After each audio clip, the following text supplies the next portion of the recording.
Hello, hello. Good afternoon, everyone. On behalf of the Board of Directors for ISM New Jersey, I'd like to welcome you to Finding Your Next Career Challenge, a fireside chat with Mark Holyoake. I'm David Johnson. I am a longtime procurement professional, 27 years. I started right out of kindergarten. I'm gonna sit here and I'm gonna talk with my friend Mark about the environment for procurement professionals, the job market, the type of skills that employers are looking for, and just hopefully give you guys some insight as you're looking for your next career change. I'd like to introduce Mark. He's the owner and managing director of Holyoake Search. I've worked with him in the past. I've known him for about 13 years now. It's a very long time. Mark, welcome. Thank you. Thank you very much, David. Thanks for having me.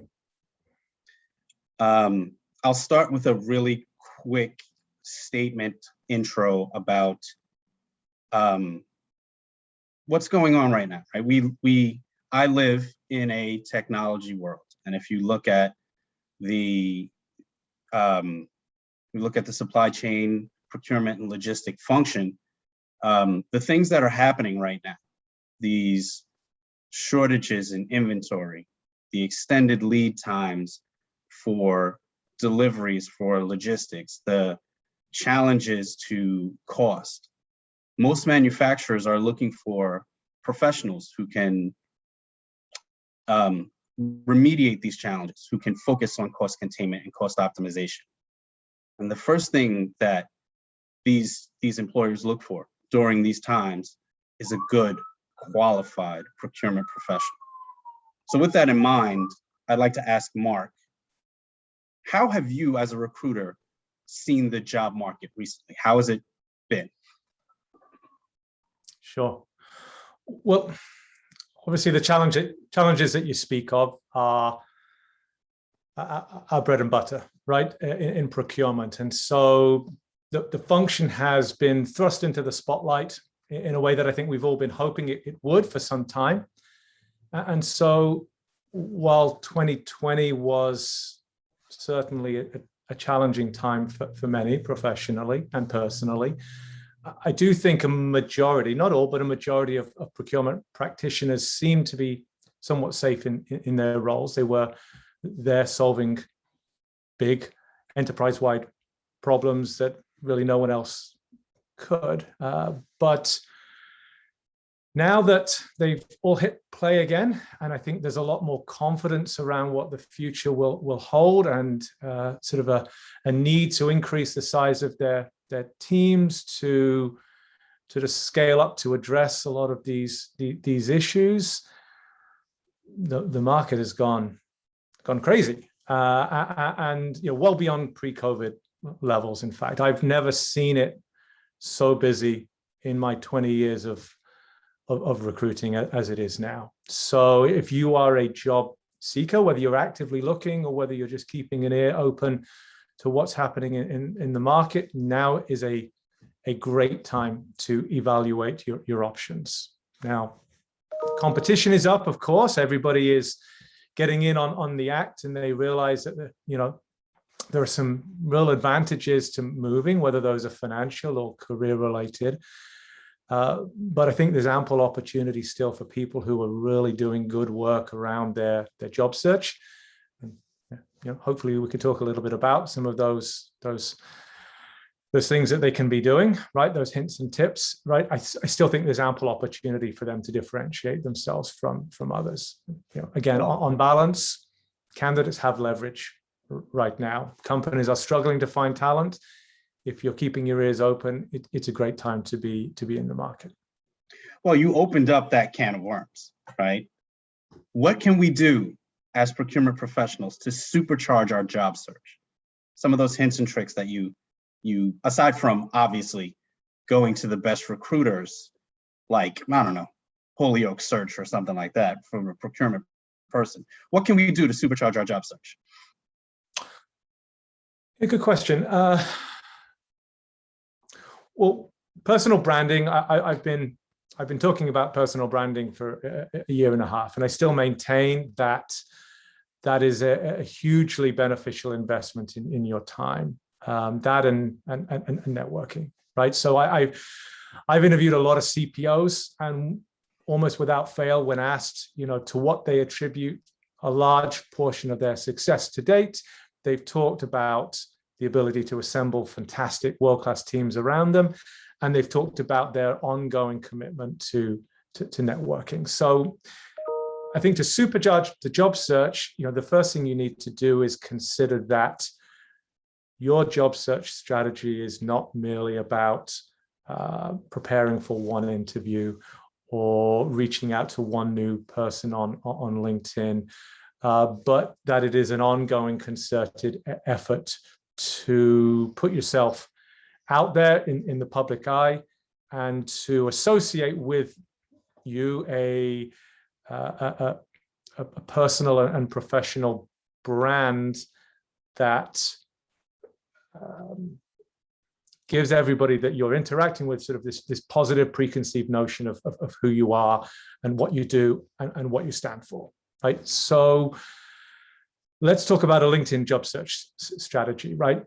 We're going to polish up your profile. We're going to make sure that what is online is a polished, accurate, complete representation of who you are, and that it is easy for people in my profession and indeed hiring managers to find you, right? Two, you're going to expand your network, and I'm not talking a couple of connections a week. I'm talking radically expanding the size of the network that you maintain outside of your current company, and then engaging with that network, liking and commenting and sharing and recognizing their accomplishments. At this point, it's all about what you can do for them, not what they can do for you. You are paying into the bank, if you will, and ultimately, when we talk about supercharging a job search, we are talking about creating advocacy and reciprocity amongst those in your network whom you have sought to help in the past, who are in a position to advocate on your behalf, to recommend you or to refer you to companies that are looking perhaps more quietly for somebody to join their procurement function, and whom haven't put the job out, to the public in a way that's going to attract 50 or 100 or 500 applicants. It's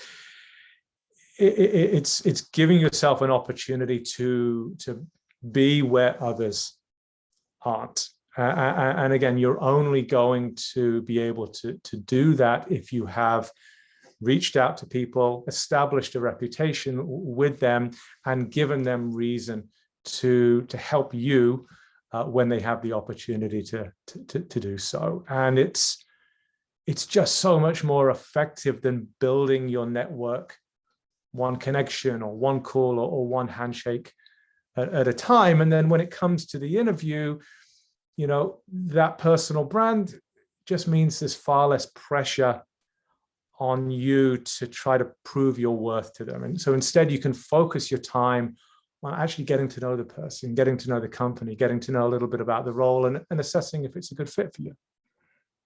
So just to play that back, polish your LinkedIn profile, expand your network, engage with your network, and then use your network and those personal connections as a jumping point for your job search. I think those are great points, right? 1000%. And that's in contrast to what the vast majority of people do, which of course is, when you're now, under the gun and you're under pressure to look for a new job, then we start dusting off the resume. We start, updating the LinkedIn profile. We start reaching out to a few folks in the network to see if they can help you. And that can work, but it's not an ongoing strategy. And it vastly underutilizes the tools that you have at your disposal, and what people are willing to do for you if you just give them every reason to want to do that. How important is having a good recruiter like yourself in your corner as part of your resource network these days? Well, I think clearly I'm biased, but I think it's important. I think it's one leg of the stool, right? The job search process, it has to be multifaceted, right? So I think statistically, you are still far more likely to land your next role through your own existing network. That's just a fact. Now, of course, if you're looking to switch industries, you're looking to expand your horizons or relocate or what have you, clearly that has its limits, when going back into the existing network. And that's where some of the other sort of elements to the job search can come into their own. But, always, I think a recruiter is a great ally to have in your corner. And a lot of people will come to me, at the point where they're looking for a job search, and they'll say, okay, this is what I'm looking for. This is my experience. Hey, let me know if you have anything that's suitable. And that's great. But I also think that's vastly sort of underutilizing me and the intel and the market, knowledge that I have, right? So when we talk about what makes a good recruiter, a good recruiter is a specialist, right? They have in-depth knowledge of the function that you work in and what you do for a living, and they're up to date on industry trends and where the industry's headed, and they're aware of which companies are actually serious about investing in the function long term. And then they have a really good understanding of salary and benefits that are associated with that function and what your peers, might be earning. And that's information that can be quite difficult to lay your hands on. So I think that recruiters can be lent on for all manner of market intelligence. It's of use to you as you're benchmarking kind of what you do and what you want to be doing. I think they can provide good feedback on your resume, on your interview technique, and on other ways to sort of give you a leg up over your competition through the process. I think there's a low barrier to entry, unfortunately, in the recruitment profession. So it's a bit of a mixed bag out there in terms of the quality of the people that you're going to run across. So, that's its own potential issue. But I think if you can, find a good recruiter or good recruiters with whom you can maintain a periodic ongoing relationship, again, whether you're actively looking or not, I think it's massively advantageous. I think you really did, considering we have 65 participants in this webinar, and I know that they're from a wide variety of locales. I think having that statement that you just made, that thing that made you a key differentiator and the thing that makes a good recruiter a key differentiator is something that we should all keep in our back pocket, right? Because if we're going to be looking for a new role and we want someone who can help us maybe in a kind of a clandestine kind of way, that's one of the benefits of having a recruiter. But also, knowing what you just said and having that in our back pocket is a great way for us to move forward. Just a quick housekeeping note for everyone on the call: if you have questions, feel free to throw them in the Q&A. We'll get to them as soon as we can. But something that Mark said before brought up some questions in my mind. You talked about relocating. Should I, as a procurement professional, given the new hybrid way of working, should I be looking for roles in alternate locations? If I'm sitting in New York, should I look for jobs in North Carolina, or, what do you think about that? Absolutely. Well, let me qualify that statement. So listen, obviously, New York, New Jersey, it's a hotbed of activity. There's no shortage of companies that are looking to hire in the local market. Now, of course, there's also a ton of people, they're all very well qualified, talented individuals that are also looking. So, it's a trade-off. But, if you have, so the average job search does take up time, unquestionably. Whether you're actively looking or whether you're just sort of passively dipping your toe in the water, it's an investment in time. So you need to sort of make your peace with that. You need to figure out, when am I going to be able to carve out that time? And if you really only have the time to do the absolute bare minimum, then, doing a national job search it's pretty overwhelming. There's just endless options. So really start thinking before you get involved in all of this, what's important to me? What am I targeting from a company perspective or an industry perspective? What am I passionate about? And can I marry up some of those personal and professional interests that I have? And if you can come up with a list of companies, and let's say 50% of them are outside of the New York area, then I'd still chase those. If you find yourself overwhelmed with the number of jobs that are already being presented here in the New York area, then maybe don't. But I will say this, a lot of these companies that we work with are still making decisions on whether they are willing to offer remote work flexibility on a case-by-case basis. There is no hard and fast rule at a lot of these companies, and so even if the job description or the job ad doesn't explicitly talk about relocation assistance, or it doesn't explicitly talk about, remote work flexibility, if you can legitimately claim to have all of the experience that they are looking for, then absolutely go ahead and apply, because I'm telling you, they are struggling to find good people, and they are welcoming those applications from afar, right? Recognize that maybe the ratio of responses you'll get will be lower than it ordinarily would, because some companies just aren't in a position to support that.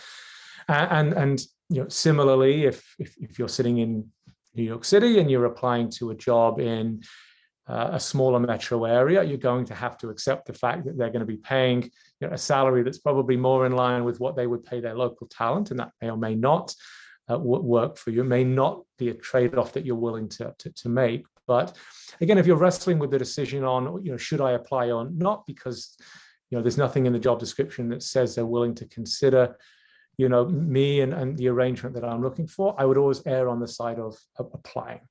Because again, these companies are generally open-minded to having these conversations, and they are most assuredly struggling.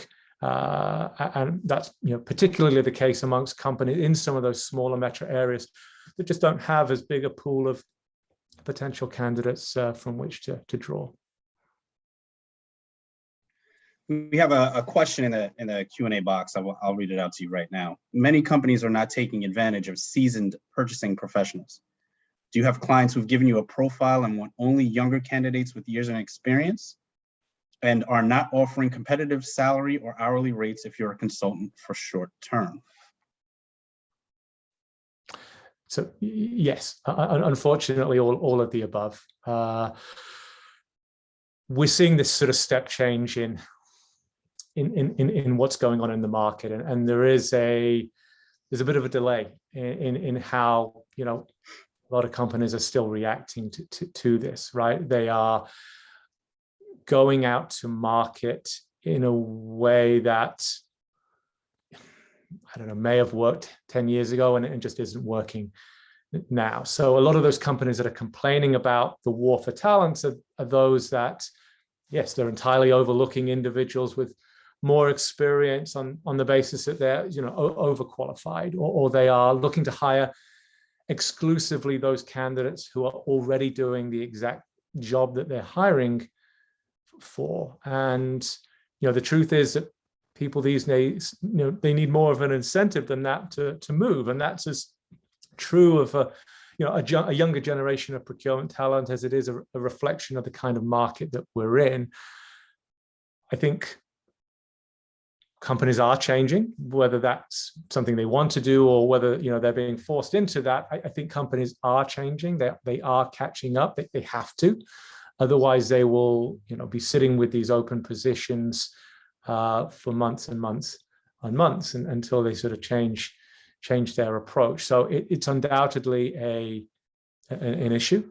It's something that we've run Two, we wouldn't be working with companies that would explicitly, talk about, wanting to hire someone young or old, or, any other sort of requirements that, would force us to sort of target any one age or ethnic or gender sort of category over others. But I'm sure tacitly, these decisions are being made, by hiring managers. But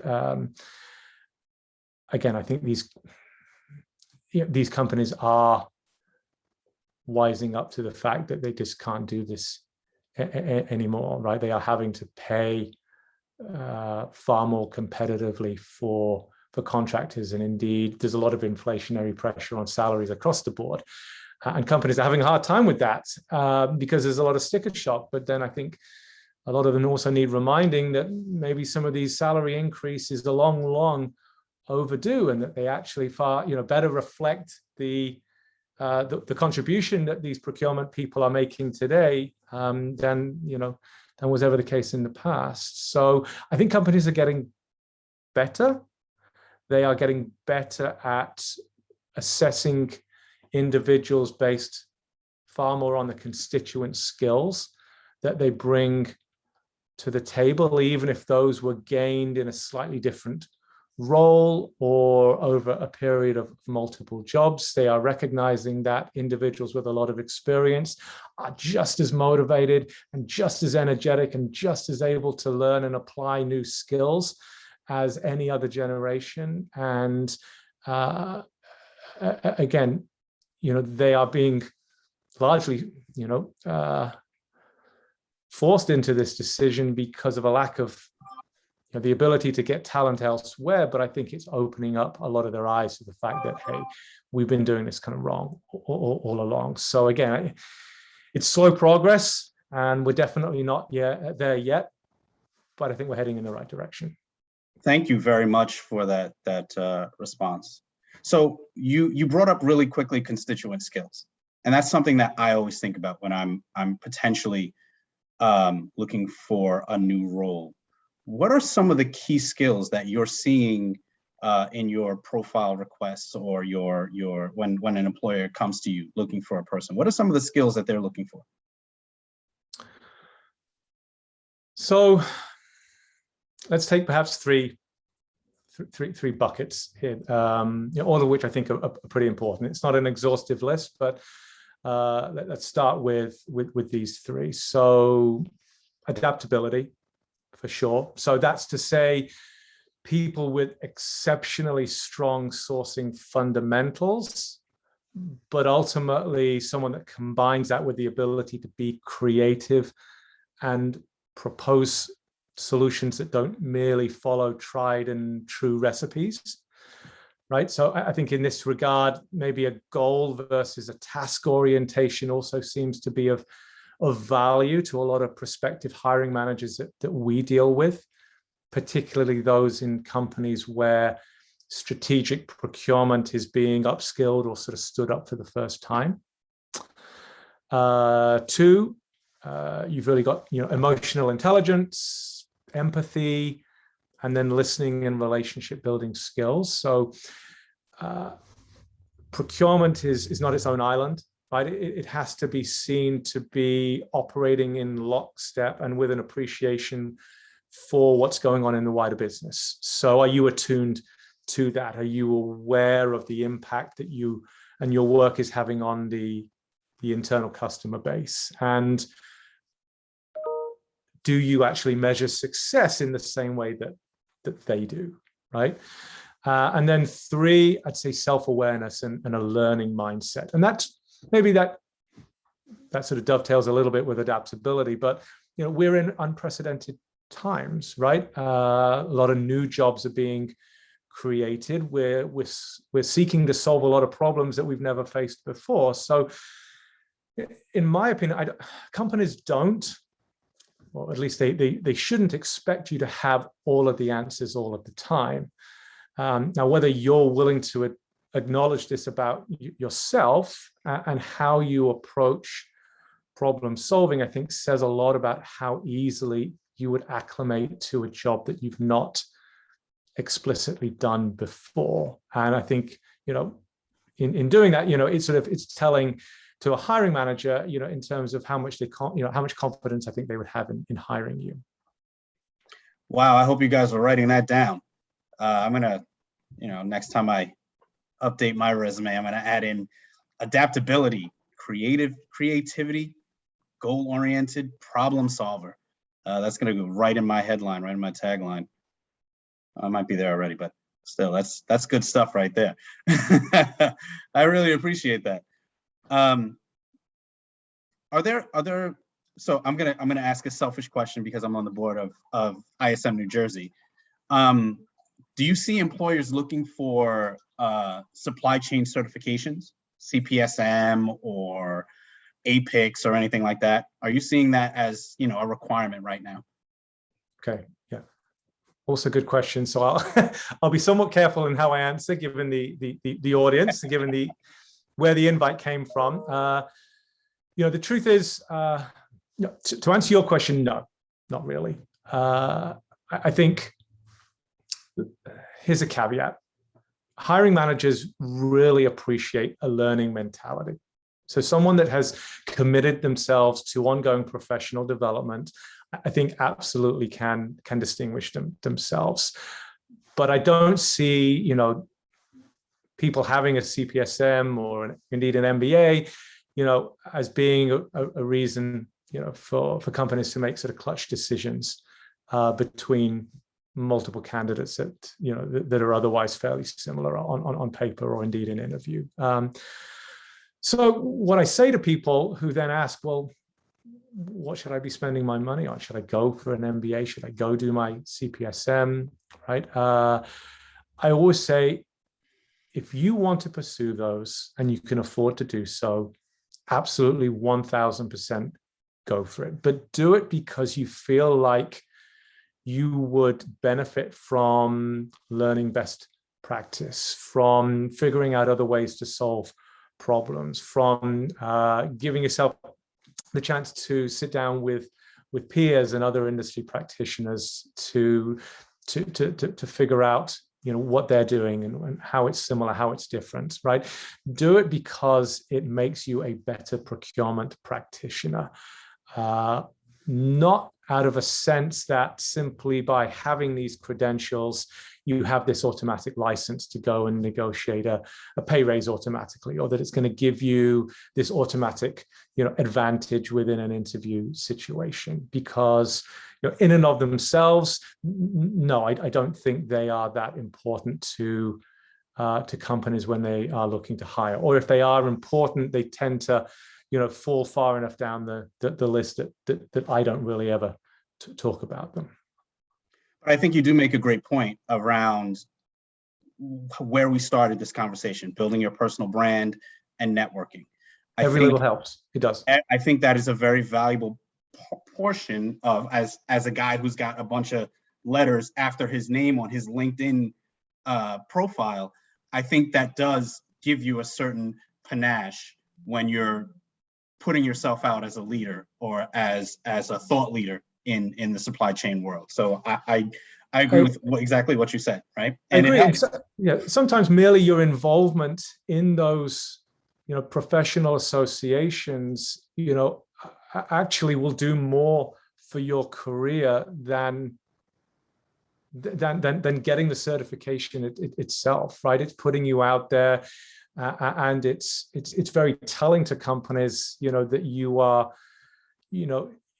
are a leader, a mentor. You are someone in the industry that others go to and look up to. You are doing your bit to further, this profession. And I think that in and of itself is just as telling and just as advantageous as, the ability to put the letters after your name. Again, it's not to say that is not of use, but just think about the why you want to pursue those, those certifications before you put the money, aside to pay for them.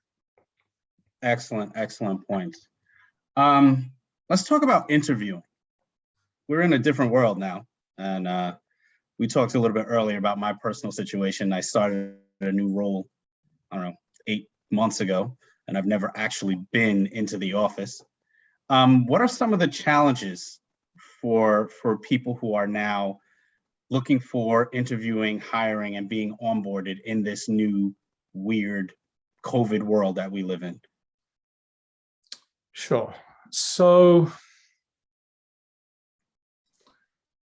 yeah, there are practical challenges involved.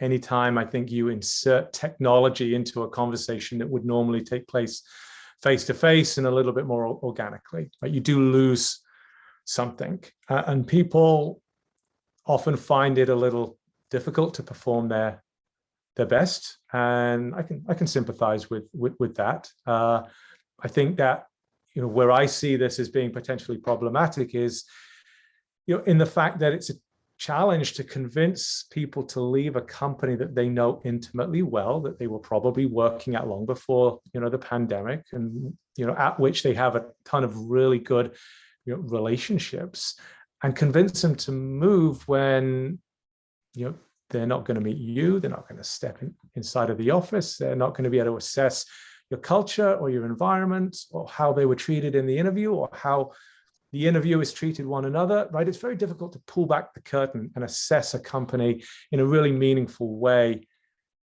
when you don't get to do that in person. So again, I sympathize with that, and I think companies need to do more than they are currently doing to add a bit of an extra layer to the interview process that can put people at ease and give them the, you know, the opportunity to ask some of those sorts of questions. At the same time,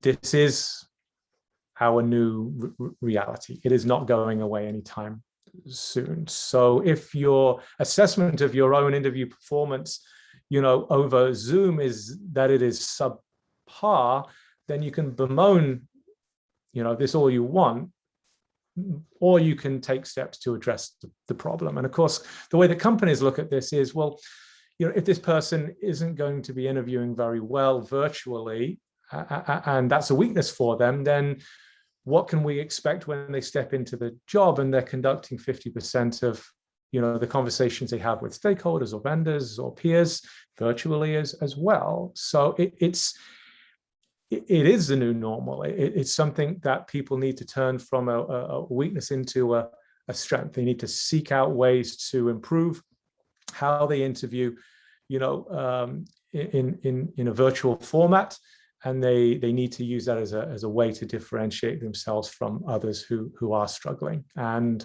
companies care. Companies want to see that you can, you know, perform equally well, you know, no matter the medium that you're using to communicate. Would you suggest not using a wavy palm tree and beach scene as your background during a virtual interview?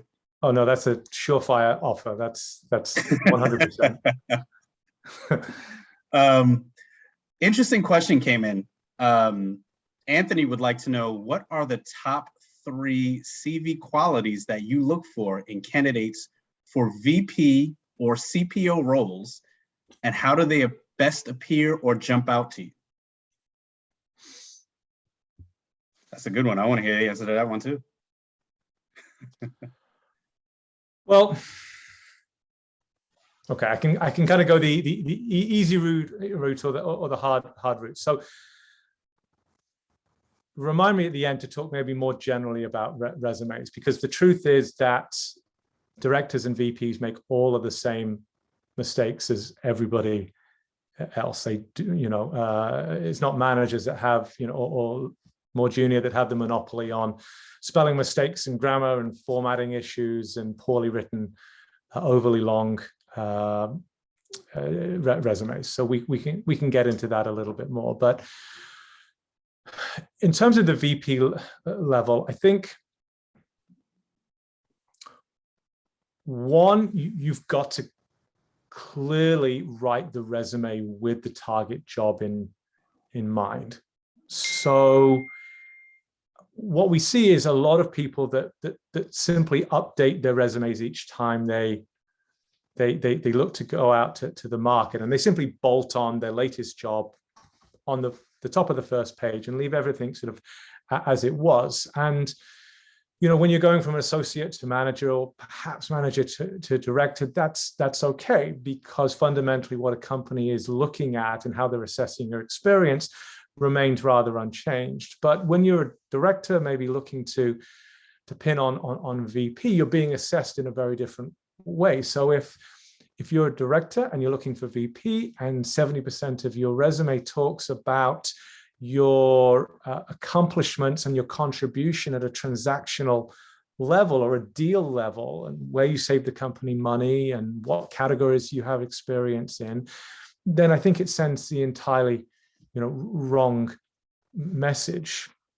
So what I would love to see in that case is far more detail about what you inherited in your current role, what you were tasked with doing, and how you fundamentally moved the needle, what you actually accomplished with that employer, and not merely what your day-to-day responsibilities were, right? Let's talk about leadership. Let's talk about, again, where your legacy would be felt if you were to leave the company today, and where you were able to elevate the role that procurement has at that company amongst the executive leadership and C-suite in that firm, and where were you able to connect what procurement is doing to what is going on in the broader supply chain function, indeed across operations. I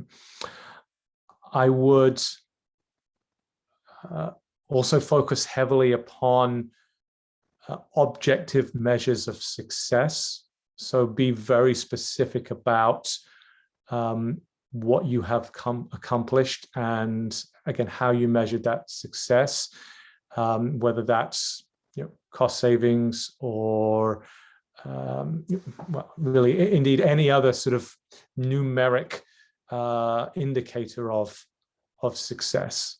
Because I find as we move up to the more senior parts of the business, they are looking for a snapshot of what you have contributed from a numbers perspective, from a financial perspective, and a bottom line perspective.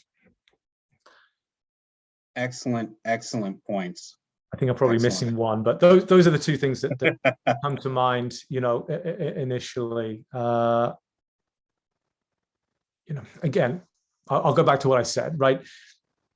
Make sure that your resume is presented exceptionally well. Right? And I wouldn't be bringing this up over and over again if I didn't see these mistakes literally every single day. So right? we started the resume conversation. Let's talk about resume tips and tricks. I mean, you did say you wanted to expand on that a little bit. So let's expand on it. This is a perfect audience. Everybody here wants to know how to get that CPO role eventually. Can you give us some tips on how to make your resume stand out? How to make my resume stand out? Mine particularly. So as I said, format, layout, length, it's all important. I was given a 29-page resume about a month ago, and that led for an interesting discussion. But obviously that's a bit of an outlier, but I see everything, right? And again, I'd say rule of thumb, 2-3 pages at the most, even if you're a VP. 2, lead the resume with a succinct and interesting professional summary. Dare I even say something a bit more human, that sort of introduces you, what you stand for, what you do, and provides the necessary context for people to understand the rest of the document. Right? I think storytelling is a lost art, and I think it can be incredibly useful when putting together a resume. A lot of what I read is very, very dry. And so, I mentioned earlier, give me some context. Tell me what you inherited. Tell me about the size or the maturity of procurement. Tell me about what you inherited, and talk to me about, where you moved it to, and how you did that, and some of the challenges along the way. I reasonably know what a sourcing manager does. So you don't have to list out every one, of your sort of day-to-day responsibilities. A lot of that is assumed.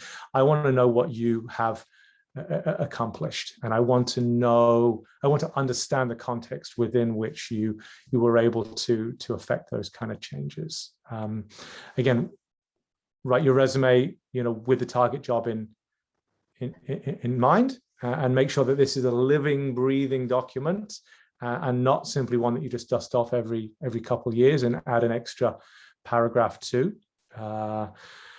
And then I'd say finally, make sure that the resume addresses any potentially glaring issues that would give the reader any reason to kind of shut the document early. People, again, they bemoan the fact that people in my profession take 7 to 10 seconds to assess a resume. And I think that's a bit of an exaggeration, but the truth is, it's probably, we've probably made our mind up pretty quickly. But at the same time, we are looking for reasons to call these people, not for reasons to throw them in the, these resumes in the waste paper basket. So address things that are going to give me cause for concern, like large employment gaps or lots of job hopping or unrelated job titles, and just explain that to me so that I can understand and I can walk myself through the story of your career. And if it makes sense, and then it doesn't matter if you've made some decisions that go against the grain, or you've tried something a little bit different, or you've spent 5 years in 4 different jobs while you tried to figure out what you were really passionate about. If you can explain some of these things to me, and there's no glaring obvious reasons for me to close the document without picking up the phone, then I will, and that's all the resume is intended to do, really. It's to kind of get you to that next step, right? Then, I will absolutely, and hiring managers will absolutely take the time to get in touch and speak with you further. I think that was the first piece of advice you gave me.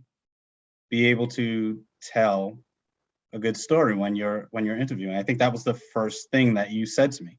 One of the first things that you said to me. Alex asked how long a resume should be, but I think you addressed that 2 to 3 pages in your initial response. Yeah, people shouldn't get too caught up in that. I'd say someone junior, 1 page is good. Most people 2. 3 is not going to be the end of the world. No one's going to decline speaking with you because your resume is 3 pages long. 4, we're getting to the point where reasonably people are thinking this person is struggling to discern what's relevant and what's not relevant. And they're often the same people that, when asked in an interview, to tell the interviewer a little bit about themselves, are going to spend 15 minutes without taking a breath, talking me, or them through their entire work history. And so for me, writing a resume and keeping it succinct and direct and to the point, and, between about 1 to 3 pages is not just a question of optics, but it is good practice for you prior to going into an interview. It's good practice to take everything that you've done, the laundry list of accomplishments that you have under your belt, and really start to discriminate a little bit between those that are relevant and those that are not. That's fantastic. It's fantastic advice. We've talked a little bit about the market. We've talked a lot about the market. We've talked about the resume. We've talked about telling a good story in the interview. Let's talk about post-interview. Do people still do thank you notes and reference letters and stuff now, or is that an old 90s adage? How do you feel about those? Are they still valuable? So no, they don't, but yes, they should. And yes, they are valuable in my opinion. So they've seen a precipitous decline in the last few years, with the exception being, I still get regularly asked by higher ed clients, maybe arts and cultural institutions, public sector entities, a lot of firms that are maybe taking money from government or public sources, right? There's a heavy compliance component. The interview process is very, very, compliance driven. And so, references haven't gone anywhere. They're still, very, very commonplace. But outside of that, no, never. I never get asked. But I think it's a huge miss, not to use that now as a way of differentiating yourself from everybody else, right? Because it was always really, for a long time, a bit of a box ticking exercise. So you'd, as a hiring manager, you would interview a number of candidates. You would get, through the end of the process, you pick your finalists, and just before you offered them the job, you would ask them for 3 references and you'd contact them. And it was box ticking. It was validation of an opinion you had already come to, right? And that's a waste. If I'm a candidate, right, to wait to share a reference, someone, who might be well known in the industry with a fantastic reputation, who's willing to say amazing things about me, to wait until the very end when a hiring manager has already made up their mind seems like a huge oversight. So, I believe that we can start rethinking how we're going to use references as part of the process. So I believe that finding, someone who's willing to speak highly on your behalf, or someone who's willing to write something, in the form of a testimonial down on your behalf, and then sharing that with the hiring manager sharing with them and the contact information of someone who's willing to speak with them when you follow up with your thank you note after your first interview.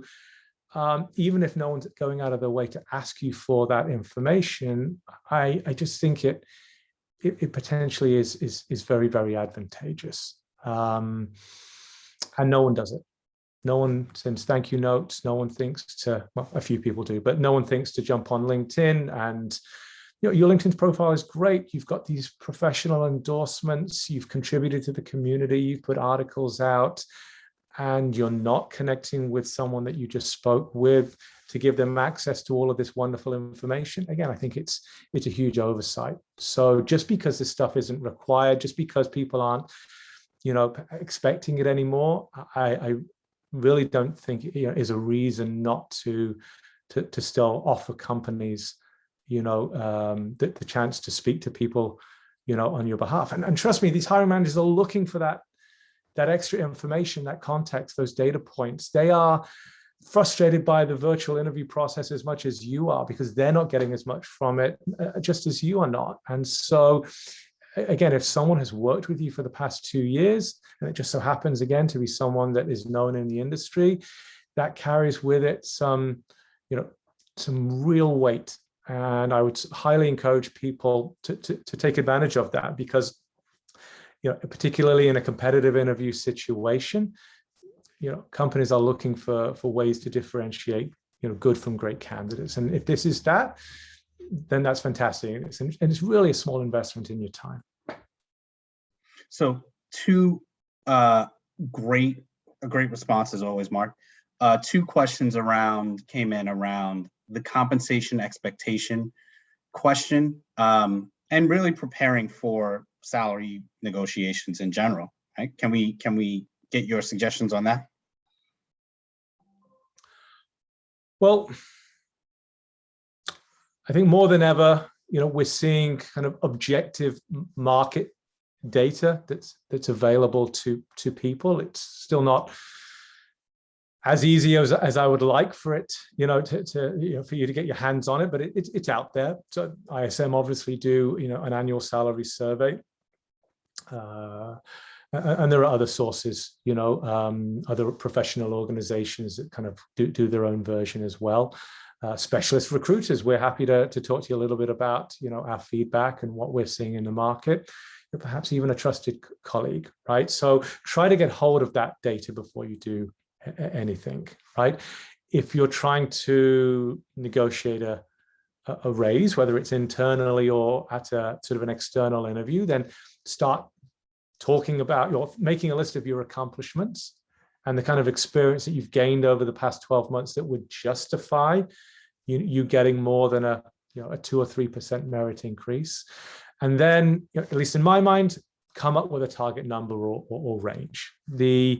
I know the vast majority of people on this call are professional negotiators. They don't need me to tell them how to negotiate a salary. But from my perspective, the lens through which I look, those being purely salary negotiations, not any other kind of negotiation, would suggest that those individuals who come up with a number first and sort of anchor the conversation, at a number or within a range, that they find acceptable, are far more likely to end up, happy and satisfied with the final offer. I think some people put a lot of faith in companies, or they just want to play this poker game and say, well, I'm not going to tell you how much I want.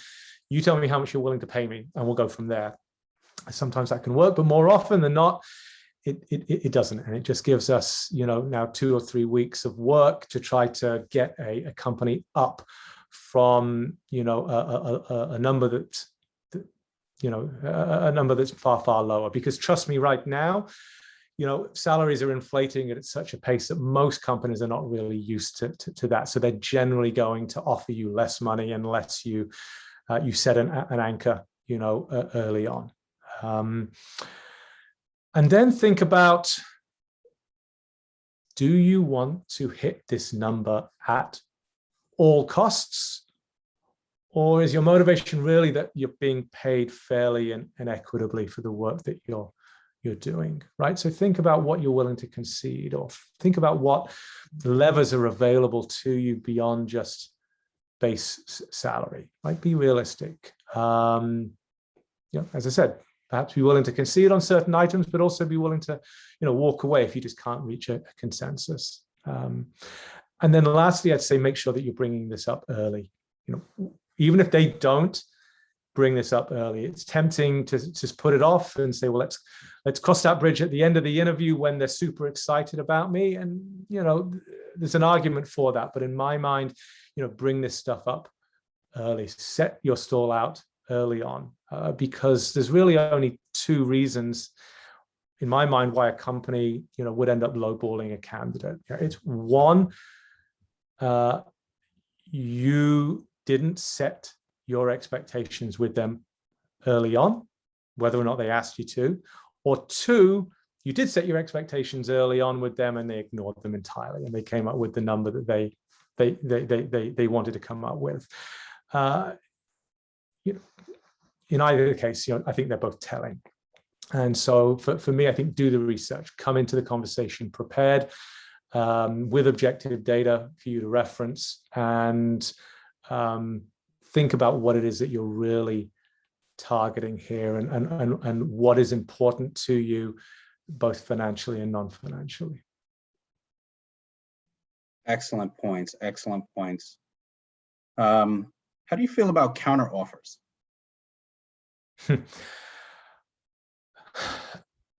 So, did you know that of the people that, the polls would suggest that of people who are accepting offers with other companies, 70% of them are currently getting counteroffered by their current employer. So it's definitely a real question. And as the market, for talent gets tighter and tighter, it is expensive for companies. It is disruptive for companies to lose top talent. And so they're doing everything in their power to try to convince people to stay. And generally speaking, I feel very strongly that accepting counteroffers isn't a great idea. It's flattering to be asked, and particularly by people with whom you have a pretty solid personal relationship already. But I don't think it really kind of addresses most of the underlying issues that you had that led you to interview in the first place. And it invariably tends to benefit the company far more than it does the person by sort of applying a band-aid to a problem and giving them a chance to solve the problem on their timeline as opposed to on yours. And the stats would suggest that more than half of those people that do accept a counteroffer are actually likely to leave that company anyway within about a 9 to 12 month period. So generally, I don't think it's a great idea.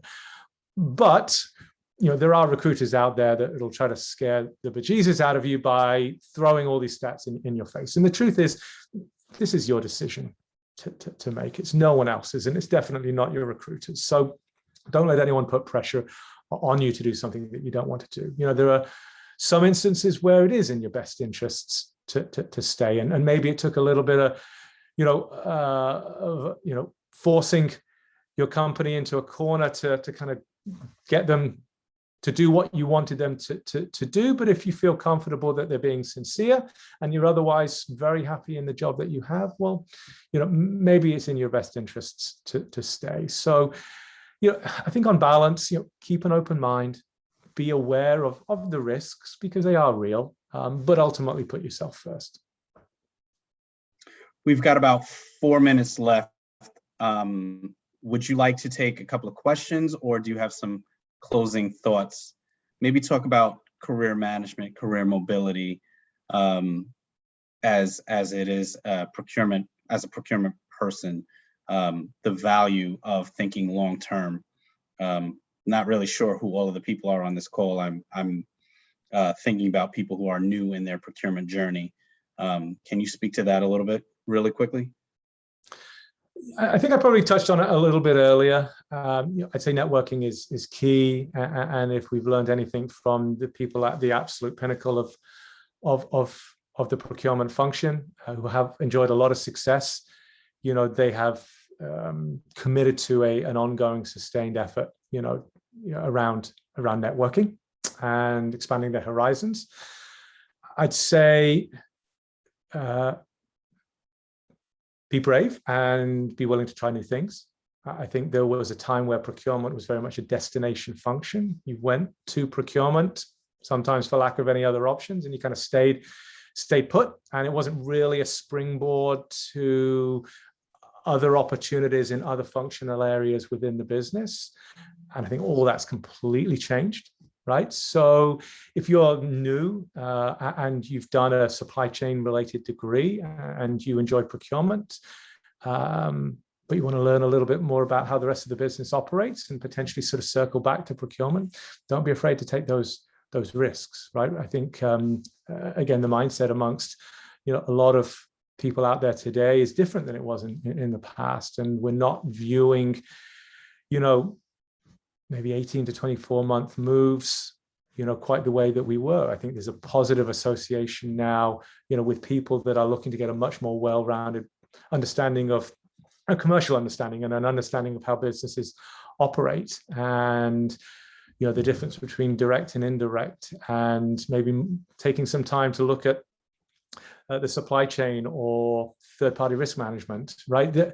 I don't think that any of these areas now are sort of dead ends where taking a job in that area is necessarily going to mean you're going to spend the next 10 years doing that job. So be brave. And I think that, again, this move that we're seeing amongst companies to evaluate people more on the skills that they have rather than the last job that they did, again, should give people the confidence that they need to get out there and network, and not only within their sort of small sphere of close colleagues, but across the business at large and across the industry at large. And if you have interesting things to say and to share, then get out there in the public domain and share them and build a personal brand, because that's people are going to be sick of me saying that word, but I'm telling you, it's a slow burn, but it is going to help you in a massive way that goes well beyond, your next job search or your next interview. Thank you so much, Mark. Thank you everyone for joining. We are at time now. There will be a recording of this webinar available on the ISM New Jersey YouTube channel. And on behalf of the Board of Directors for ISM New Jersey, Mark, thank you again for your time and your insights. Everyone, thank you for joining. I apologize if we didn't get to all of your questions, but have a great day and thank you very much. David, can I just say that if anyone does have an outstanding question now, or if they think of something, hopefully everyone has seen me on LinkedIn. I'm pretty active. I'm very, very easy to reach, and I will be delighted to take as much time as you ask for in answering any questions that you may have. So yeah, you beat me to it. I was going to say, make sure that you reach out to Mark Holyoake and connect with him on LinkedIn. He's a very valuable asset in your career management and your job search. And, you know, he's not just a recruiter. He tends to become your friend.